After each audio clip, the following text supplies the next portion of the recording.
नमस्कार। आज हमारे सामने जो गेस्ट है उन्हें किसी इंट्रोडक्शन की जरूरत नहीं है। उन्हें न सिर्फ आप और हम जानते हैं बल्कि सारी दुनिया उनसे परिचित है। नमस्ते। नमस्ते सर, हर बार चुनाव में आने वाले मुख्यमंत्री हमारी समस्याओं को हल करेंगे ये सोचकर जनता अपना वोट डालती है, लेकिन हर बार उसे निराशा होती है, उसके साथ धोखा होता है। आपके राज में भी ऐसे ही हो रहा है, क्यों सर? लगता है तुम अपने स्टूडियो से बाहर ही नहीं निकलते हो। आज महाराष्ट्र के हर घर में कलर टीवी और हर गांव में डिश एंटेना है। कोने कोने में एसटीडी और आईएसटी के बूथ लगे हुए हैं। इंटरनेट है। हर आदमी के पास अपनी अपनी गाड़ी है। आज हर आदमी पाँव में जूता पहनता है, हाथ में घड़ी लगाता है, एसएल वर्ल्ड जाता है, मैकडोनल्ड में खाना खाता है। लोगों का स्टैंडर्ड ऑफ लिविंग इतना ऊंचा हो गया है और मैं दावे से कह सकता हूँ कि पिछले 15 सालों में एक भी आदमी भूखमरी से नहीं मरा। कोई किसान मैकडोनल्ड का बर्गर तो क्या 2 वक्त की रोटी नहीं खा पाता। कोई मजदूर कार में नहीं घूमता बल्कि कड़ी धूप में पत्थरों पर अपनी एड़ियां रगड़ता है। अमीर और अमीर होता जा रहा और गरीब सड़क पर आ गया है। दुनिया का सबसे बड़ा स्लम हमारे शहर में है सर। लोग आज भी ट्रेनों और बसों में जानवरों की तरह धक्के खाते हैं। राशन की दुकानों पर घंटों लाइन में खड़े रहते हैं। बच्चे अभी भी सिग्नल पर भीख मांगते हैं। उंगली उठाने वाले उंगली उठाते ही रहेंगे। तुम्हें मालूम है, मेरे सीएम बनने के बाद स्टेट में पढ़े लिखों की संख्या 64.8% हो गई है। केरला और मिजोरम में 90% है। इंडस्ट्री के मामले में महाराष्ट्र नंबर 1 है। क्राइम में भी नंबर 1 है। अब सिर्फ 35.8% लोग गरीबी की रेखा के नीचे हैं। पंजाब में 11.7% उसके नीचे। और आज भी यहाँ गांव में एक आम आदमी की एवरेज इनकम सिर्फ 3 रुपया प्रतिदिन है। मिस्टर शिवाजी राव, पहले अपने आंकड़े साफ करो और बात करो। सर, ये वर्ल्ड इकोनॉमिक फोरम रिपोर्ट, ये आईएमएफ रिपोर्ट, ये human rights commission, amnesty international और ये world bank report. World bank का कहना है सर, जो कर्ज उन्होंने आपकी सरकार को दिया था वो पब्लिक तक पहुंचा ही नहीं। उसे आपके मिनिस्टर्स खा गए, इसलिए उन्होंने अपना अगला इंस्टॉलमेंट कैंसिल कर दिया। तुम्हें पता नहीं है बेटे, वर्ल्ड बैंक ने ऐसी शर्तें रखी थी कि सारी स्टेट गिरवी हो जाती। क्या शर्तें थी सर? जरा खुल के बताएंगे। वो तुम्हें बताने की जरूरत नहीं है, मैं जनता को बता दूंगा। जनता आपको देख रही है, सुन रही है। यहाँ बताइए, वर्ल्ड बैंक ने इंस्टॉलमेंट कैंसिल क्यों की? वो ऐसे नहीं बता सकता। पूरा पुलिंदा है 1000 पन्नों का। एनेक्स्चर ABCD करके 18 सेक्शन है। सेक्रेटेरिएट में मिलता है। 15 रुपए खर्च करके ले आओ और सबको सुनाओ।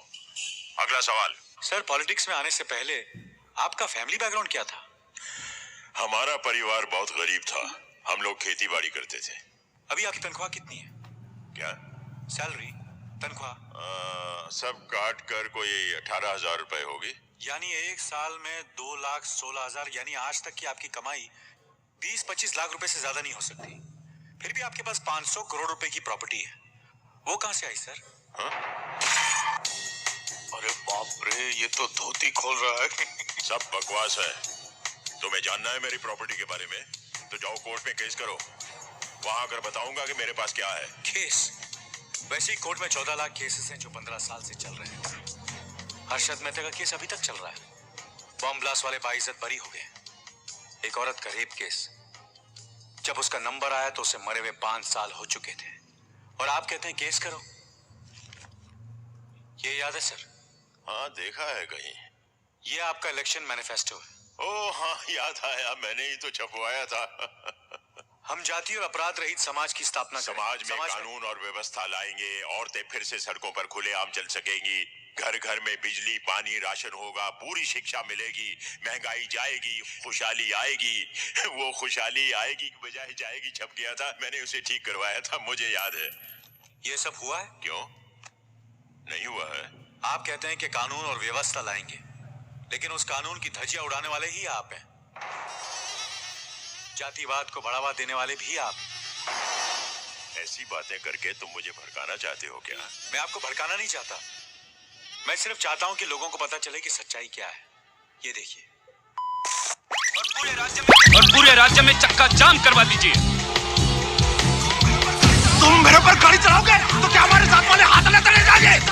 मेरी चिता के साथ सारा महाराज चलेगा। एक बस ड्राइवर ने बस रोककर पूरे उससे पूछा तो कहता है कि रूलिंग पार्टी का आदमी। दूसरा ड्राइवर जात के नाम से डराने लगा। कमिश्नर और पुलिस भी कुछ कर नहीं पाए क्योंकि आपने उन्हें कुछ करने नहीं दिया। अपना वोट बैंक बचाने के लिए आपने सारा महाराष्ट्र जलने दिया। 250 करोड़ रुपए की प्रॉपर्टी जलकर राख हो गई क्योंकि आप चुप रहे। सैकड़ों गाड़ियां जली, लोग घायल हुए, मरे आपकी वजह से। आपने किसी को कोई कार्रवाई नहीं करने दी क्योंकि आपसे आपकी कुर्सी नहीं छूट रही थी, है ना? क्या पकड़ा है? इस इंटरव्यू को सनसनीखेज बनाकर नाम कमाने के लिए बेबुनियादी बातें कर रहे हो तुम। नो सर, सबूत है मेरे पास। उनमें से एक ड्राइवर मेरी पार्टी का है और दूसरा उन जात वालों का है जिन्होंने मुझे इलेक्शन में जिताया है। No tear gas. कुछ बसें जलती हैं तो जलने दो, दुकानें लुटती हैं तो लुटने दो। अगर इनमें से किसी को भी हाथ लगाया तो हमारा सपोर्ट चला जाएगा। No arrest, no tear gas. वो चिल्लाते हैं तो चिल्लाने दो। पहले चिल्लाएंगे, बाद में थक जाएंगे, फिर भूल जाएंगे। कुछ बसें जलती हैं तो जलने दो, दुकानें लुटती हैं तो लुटने दो। मैं 2-4 को पकड़कर एक। अब बोलिए सर, जनता से ज्यादा आपको अपनी कुर्सी प्यारी है ना?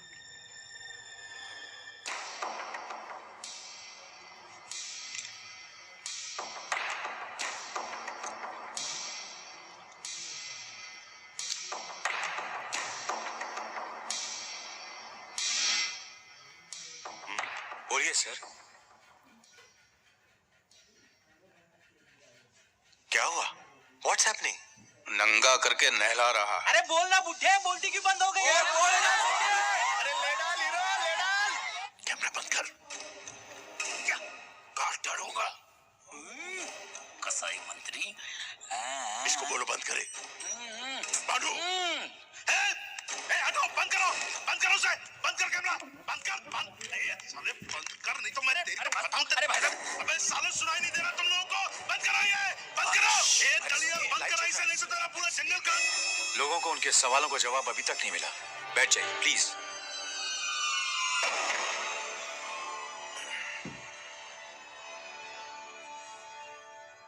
अच्छी डबिंग की है।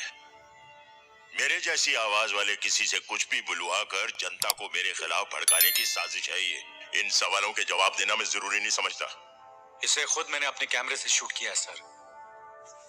ऑपोजिशन वालों ने इसके लिए तुम्हें कितना पैसा खिलाया है? अगर आप ऑपोजिशन में होते तो कितना पैसा खिलाते? माइक पकड़कर सैटेलाइट टेलीविजन की आड़ में तुम मुझसे कुछ भी पूछोगे और मैं उसका जवाब दूंगा। क्यों? जवाब देना आपकी ड्यूटी है सर, इसलिए 8 करोड़ लोगों ने आपको चुना है। मुख्यमंत्री क्या होता है जानते हो? आज तक एक बार भी सीएम के ऑफिस में आए हो? वहां की चौखट पार की है तुमने? आकर देखो कि दिन में कितने लोग मिलने के लिए आते हैं, रोते हैं, सवाल पूछते हैं, धन्यवाद करते हैं, पैर छूते हैं, मालाएं पहनाते हैं, गालियां देते हैं। जानते हो कितना कुछ झेलता हूं मैं? जो सीएम की कुर्सी पर बैठता है ना, वही जानता है। जब कभी कोई दंगा फसाद या कुछ ऐसा होता है तो जज्बाती होकर जल्दबाजी में मैं एक तरफा फैसला नहीं करता। मैं पहले फसाद की जड़ तक पहुंचता हूं और फिर से सुलझाता हूं। तुम्हारी तरह हवा में सवाल नहीं पूछता, और यही मैंने उस दिन किया। उस दिन आपने कुछ भी नहीं किया सर। जो समस्या आसानी से हल हो सकती थी उसे आपने अपने फायदे के लिए और बड़ा बनने दिया, और अब यहां बैठकर खुद को जस्टिफाई कर रहे हैं। आग में हाथ डालोगे जल जाओगे। तुम समझ नहीं रहे हो। डाल के देखो फिर पता चलेगा। एक दिन, सिर्फ एक दिन के लिए सीएम बन के देखो, आटे दाल का भाव पता चल जाएगा। सर ये मेरे सवाल का जवाब नहीं है। आप जो बोल रहे हो बहस के लिए, सुनने के लिए अच्छा है, लेकिन प्रैक्टिकल नहीं है। बिल्कुल प्रैक्टिकल है। संविधान में इसके लिए भी प्रोविजन है। एक छोटा सा ऑर्डिनेंस पास करना पड़ेगा बस। एक दिन, 24 घंटे, कुछ भी नहीं है। सर आप मजाक कर रहे हैं। अरे मजाक तो तुम समझ रहे हो।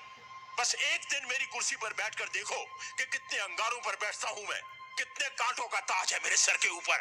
तब पता चलेगा कि कितने लोग एजुकेट हुए और कितने लोगों की गरीबी कम हुई। तब तुम यहाँ बैठना और मैं तुमसे सवाल पूछूंगा इसी प्रोग्राम में। बोलो क्या बोलते हो?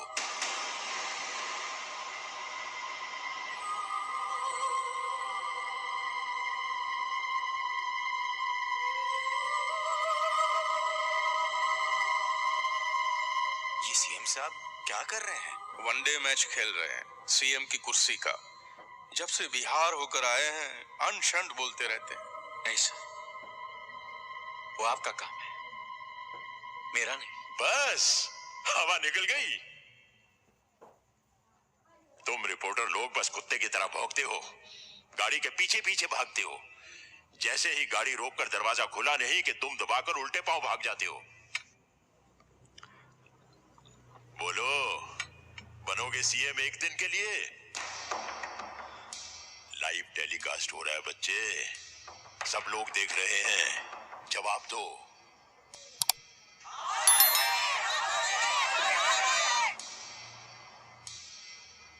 या इंटरव्यू खत्म करें?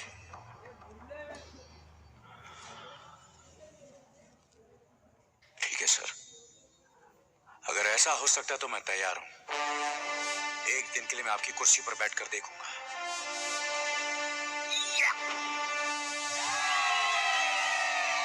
ये फंस गया सीएम, इसे पार्टी की मीटिंग समझ के फंस गया। चलो अच्छा है, एक दिन मुझे भी पढ़े लिखे सीएम के साथ काम करने का मौका मिलेगा तो ठीक है।